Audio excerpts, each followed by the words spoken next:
अब कोई कोई ऐसा होता है, बहुत ध्यान देंगे, हमारी कथा थोड़ी सी गहन है और थोड़ी सी आपको समझ में आ जाए, थोड़ी टफ तो लगेगी, परंतु शिव महापुराण आज की जो आप सुन लेंगे तो जीवन कई कई के शरीर में, तो किसी किसी को शरीर में माता जी भी आ जाती है और किसी किसी को शरीर में पितर भी आ जाते हैं। अब लोग कहते हैं इनको पितर भी आते हैं और देवी भी आती है। तो बड़ी आश्चर्य की बात होती है कि शिव महापुराण कर रही है, शंकर की कथा कर रही है कि अगर पितर जिस जगह पर निवास कर रहे हैं कि उस स्थान पर देवी प्रवेश नहीं कर सकती, तो फिर कैसे कह सकते हैं कि इनको पितर भी आ रहे हैं, अर्थात कोई पूर्वज चले गए वो भी शरीर में आ रहे हैं और साथ में देवी देवता भी आ रहे हैं। तो अब ये आश्चर्य की बात पड़ जाती है। तो ये मन में आता है कि फिर ये चीज तो शिव पुराण में अगर लिख दिया कि जहां पितर हैं वहां 64 योगनियां नहीं है, और जहां पर 64 योगनियां है वहां पितर नहीं है, पितर नहीं है।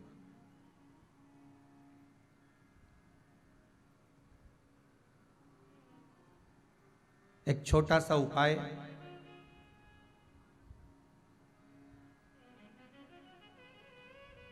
अवश्य करिएगा। मान लो कि आपको लग रहा है कि आपके घर में पितृदोष है, आपको ऐसा महसूस होता है, आपको लगता है, तो किसी भी नवरात्रि के पहले जो अमावस्या पड़ती है, जिस दिन अमावस्या रहे उस दिन चावल की कटोरी में एक कपूर का टुकड़ा रख दीजिए महाराज, छोटा सा, और कपूर का टुकड़ा रखकर उस कपूर को दरवाजे के बाहर कटोरी में ही, चावल रखी हुई कटोरी में ही उसको पितरों का स्मरण कर कर जला दीजिए।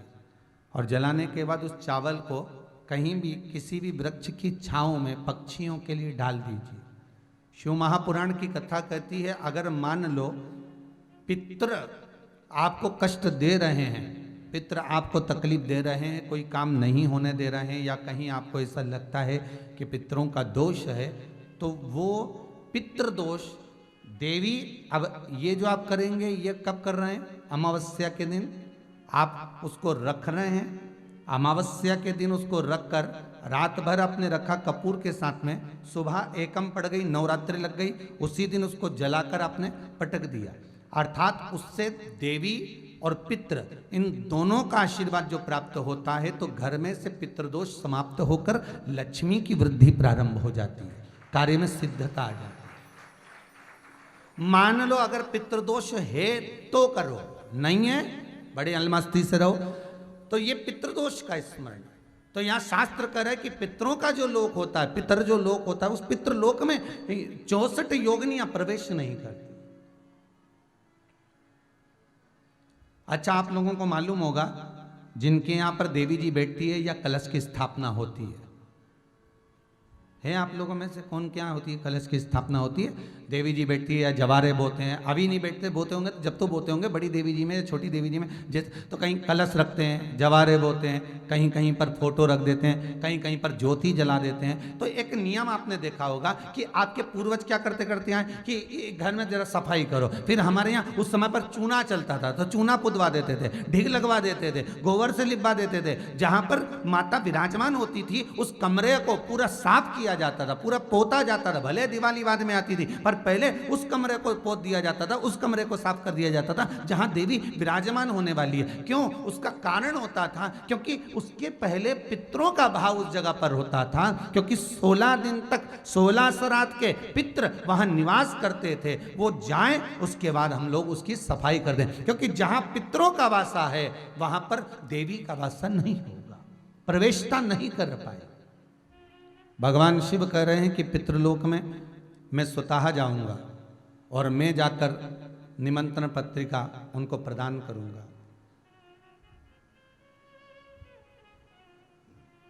उनको निमंत्रण मैं दूंगा, ठीक है।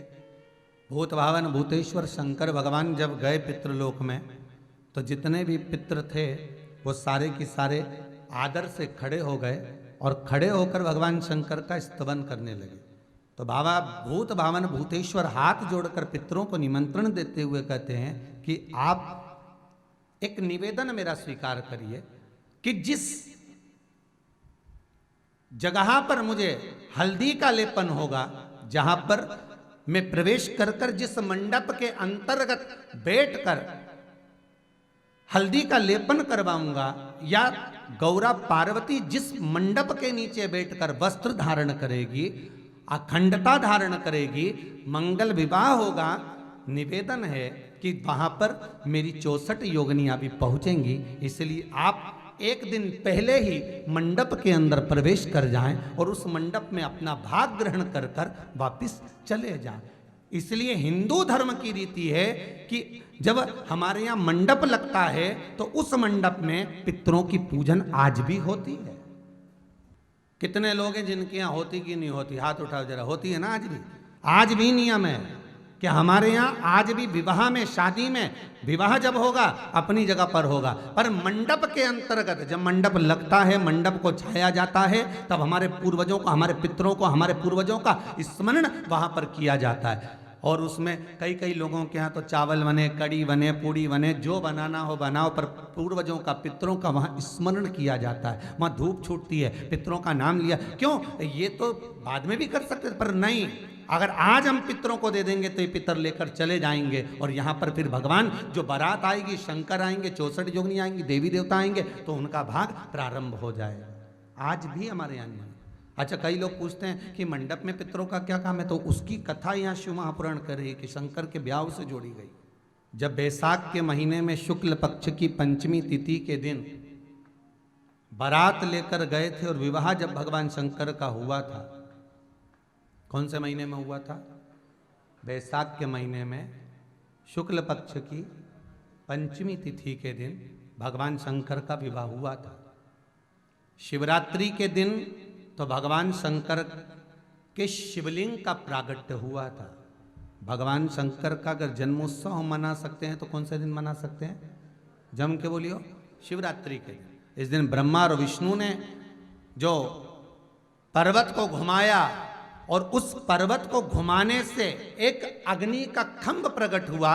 उस अग्नि के खंभ ने एक लिंग की आकृति उत्पन्न करी। उस लिंग आकृति में भगवान शंकर प्रवेश करे और स्वतः स्वयं दर्शन दिए। तो भगवान शंकर ने कहा, हे ब्रह्मा, हे विष्णु, आज तुमने मुझे प्रकट करा है भूमंडल पर, इसलिए मेरा यह स्वरूप नहीं पुजाएगा।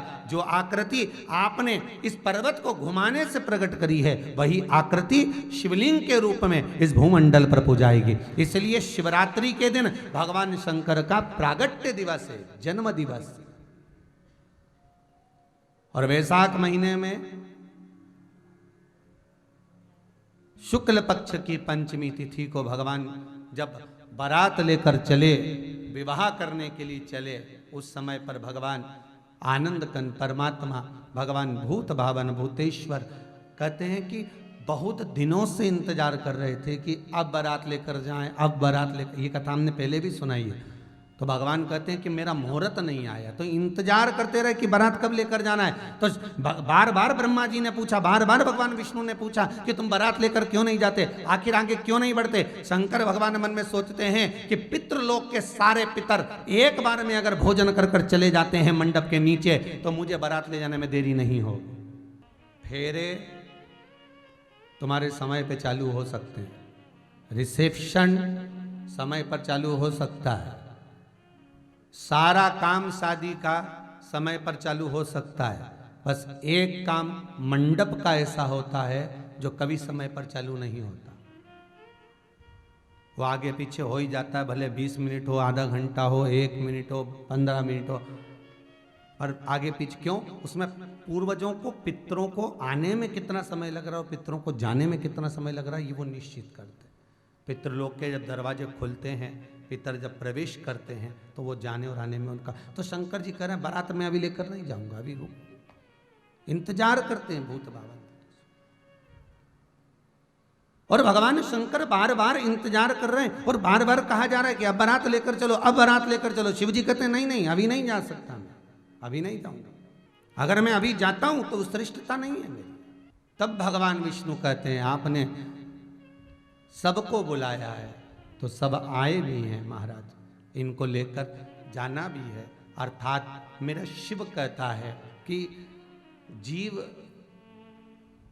जाता जरूर है परमात्मा के दरवाजे पर परमात्मा को कितना अपना बना पा रहा है ये शंकर ही जानता है,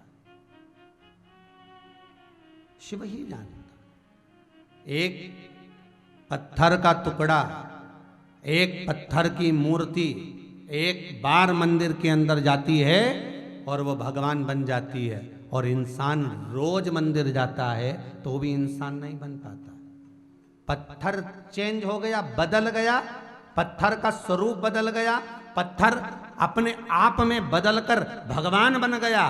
पत्थर का टुकड़ा मंदिर में जाते ही भगवान बन जाता है, और इंसान रोज मंदिर जा रहा है, रोज कथा भागवत स्मरण श्रवण कर रहा है। जब देखो किसी से पूछो मम्मी कहाँ गई, कथा में गई है। कोई से पूछो कहाँ गई, कथा स्मरण कर रही है। किसकी कथा चल रही है, पंडित जी की चल रही है। रोज कथा सुन रहे हो, रोज टीवी खोल रहे हो, रोज ना जाने कितने कितने महाराज, प्रतिदिन चैनल बदल बदल के देखना, ढेर सारे महाराज मिलेंगे। रोज कथा सुन रहे हो, रोज प्रवचन सुन रहे हो, रोज मंदिर जा रहे हो। एक पत्थर का टुकड़ा केवल एक बार मंदिर में जाकर बदल जाता है, और इंसान रोज रोज जाने पर भी बदल नहीं पाता है। उसको बदलने में बहुत समय लग जाता है, बदल ही नहीं रहा।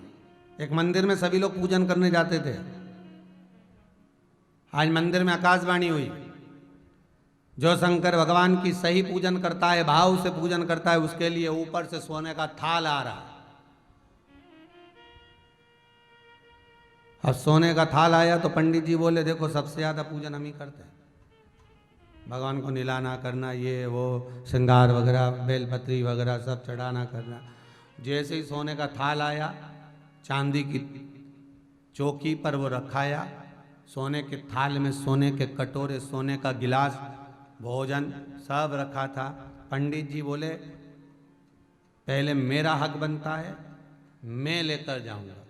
जैसे ही सोने के थाल को पंडित जी ने हाथ लगाया, तांबे का हो गया। काय का हो गया, तांबे का। तांबे का हो गया तो आकाशवाणी हुई, ये तांबे का हो गया है। अर्थात पंडित जी भी श्रेष्ठ सेवा नहीं करते। केवल लोटा भरकर पानी चढ़ा देना, केवल बेलपत्री चढ़ा देना, केवल फूल हार से श्रृंगार कर देना, या फिर मंदिर में पोछा लगाकर बैठ जाना, ये भाव नहीं है भगवान का। निर्मल मन सो मोहि पावा, मोहि छल छिद्र कपट ना भावा।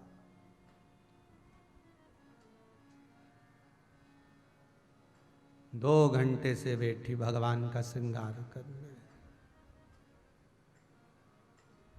मस्तक पर मलिया गिरी चंदन ऐसा तिलक लगाया, मोर मुकुट कानों में कुंडल ऐसा मुकुट सजाया। 2 घंटे से बैठी है,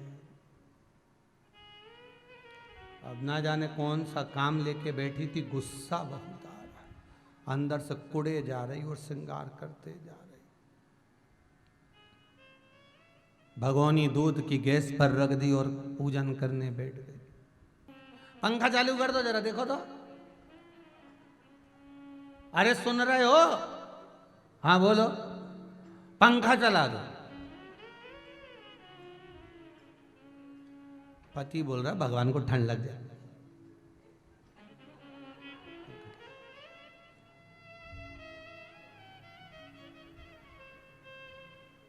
सेवा कर।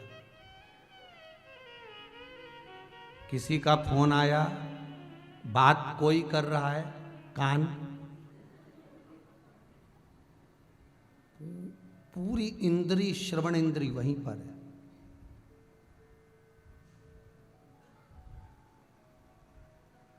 अपन सबकी कथाएं है, किसी एक की नहीं है। श्रवण वही पर।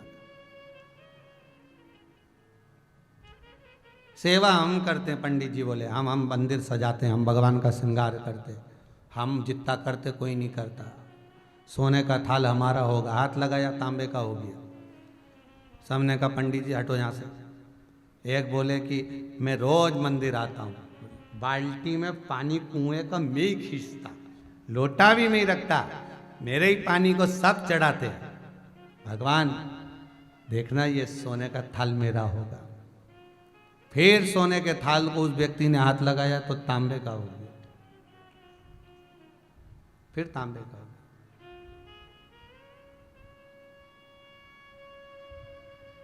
अब कई लोग आए, बदल बदल कर आते हैं और बदल बदल कर आकर उसको स्पर्श करते हैं और लगाते हैं तो वो तांबे का हो जाता है। एक व्यक्ति ऐसा था जो केवल सोमवार की सोमवार आता था या प्रदोष की प्रदोष आता था, और यह भी पक्का नहीं है कि आता ही था, कभी कभी आता था, कभी कभी, और कभी कभी आता। और आने पर अब वो आया आज, और जैसे ही आया तो आने पर उसने जैसे ही लोगों ने देखा तो उसने कहा तू भी प्रैक्टिकल कर ले, तू भी स्पर्श कर ले, तू भी हाथ लगा ले। लगा हाथ तो उसने कहा अरे मेरे को हाथ नहीं लगाना, मैं कोई भगत हूं क्या? यहाँ तो भगवान शंकर कह रहे हैं कि जो छुएगा, अर्थात जो मेरा भगत है और हृदय से जो भगत है, बस वही इसको ले जा सकता। तो उसने कहा तुम लगाओ। तो कहे मैं कहाँ का भगत, इतने सारे बैठे, तुम लगाओ, मैं क्या लगाऊं? नहीं लगाना पड़ेगा। अरे भैया मेरे को टाइम हो रहा है, मेरे को खेत जाना है, काम बहुत सारा पड़ा है, तुम के हाथ लगा, मैं नहीं लगाऊं। और वो गया अंदर शंकर जी के पूजन वूजन करके, और उसने क्या करा, एक झाड़ू उठाई, आसपास से झाड़ के पूरी बेलपत्र ले जाके पीछे नदी में ठंडा कर आया और शंकर जी को चंदन का लेपन कर दिया, एक लोटा पानी चढ़ाया, चलने लगा। जाने लगा तो पंडित जी बोले हाथ लगाने में क्या जा रहा है, लगा ही लेगा, क्या जाता तेरा? अरे इतने सारे भगत बेटे, उनका नहीं हुआ सोने का थाल तो मेरा क्या होगा? फिर भी कोई नहीं माना, लगाने में क्या जाए, उसने लगा दिया तो वो सोने का थाल सोने का ही बना रहा, सोने का ही बना रहा, वो तांबे का नहीं हो पाया। अर्थात शिव महापुराण की कथा कहती है मंदिर हम भी जाते हैं, आराधना हम भी करते हैं, भक्ति हम भी करते हैं, स्मरण हम भी करते हैं, पर उस स्मरण का एक निर्मल स्वभाव हमारे भीतर प्रकट होना चाहिए। भगवान को पाने का एक कुछ तरीका, भक्ति का एक स्वरूप हमारे भीतर हो तो सुख है। और केवल अगर हम दिखावे की भक्ति धारण करें तो उसमें सुख का भान नहीं होगा, उसमें आनंद का भान नहीं हो सकता महाराज, उसमें आनंद की अनुभूति नहीं हो सकती। शिव महापुराण में भगवान शंकर जो दे रहे हैं, जिनको कोई नहीं बुलाता, जिनको कोई ने कृपा ही नहीं करी, उस पर शिव ने कृपा करी। मेरे ओ घड़ी, मेरे दातार, मेरे भोलेनाथ ने उस पर कृपा करी। एक कल एक कोई दादाजी मिले थे यहाँ से, कि बरहानपुर के थे शायद, और बैठे हैं शायद, आए हुए हैं, कह रहे थे गुरुजी इतनी तकलीफ पाँव में रहती थी। हैं जरा खड़े होंगे आप? कहाँ से पधारे हुए? जरा देना माइक दो जरा। कल कह रहे थे गुरुजी पाँव में इतनी तकलीफ रहती थी, इतना कष्ट था। हाँ जी, कहाँ से आए हुए हैं? बरहानपुर। क्या नाम है आपका? राजाराम पाटिल। राजाराम जी पाटिल। बरहानपुर में कहाँ रह रहा है? मैं एक्सरे टेक्नीशियन था। क्या थे? सरकारी अस्पताल में एक्सरे टेक्नीशियन। एक्सरे अभी रिटायर हो गया। रिटायर हो गया। क्या प्रॉब्लम हो गई थी आपको? कमर और पाँव में बहुत दर्द था। कमर और पाँव में तकलीफ थी? हाँ, 3 सोमवार मैंने बेलपत्ती खाई, आराम हुआ उससे बहुत। अब आराम है पहले से? बहुत आराम है। बस बाबा की कृपा ऐसी ही बनी है।